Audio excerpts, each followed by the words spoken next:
4টা বজাতে উঠি কেক এটা বনাই কমপ্লিট কৰি লৈছোঁ। মানে আমাৰ পাৰ্লাৰত থকা লগৰ এজনীয়ে বাৰ্থডে, তাইৰ কাৰণে ছাৰপ্ৰাইজ প্লেন কৰিছোঁ। এয়া দেখিছেনে ডেক'ৰেশ্যন কৰি আছোঁ। এয়া ৰৈ আছোঁ তাইলৈ বুলি, তাই অহা নাছিলে। এয়া আহিছে লগালগ মই মম জ্বলাবলৈ দৌৰি আহিছোঁ।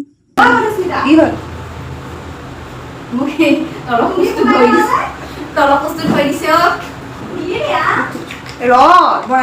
সেই ব্লাউজৰ সেইটো কৰি আছোঁ।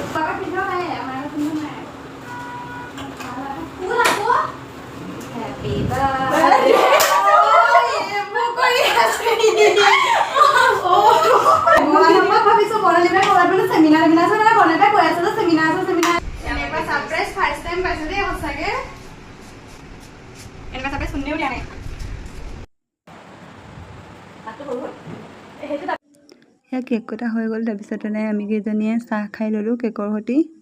এয়া আকৌ বহাখিনি আমাৰ ঘৰলৈও লৈ লৈছোঁ দেই, ঘৰমলীয়া। তাৰপিছতে তাই আমাক লৈ গ'ল ওচৰতে ৰেষ্টুৰেণ্টখনলৈ, ডেলিচিয়াছলৈ।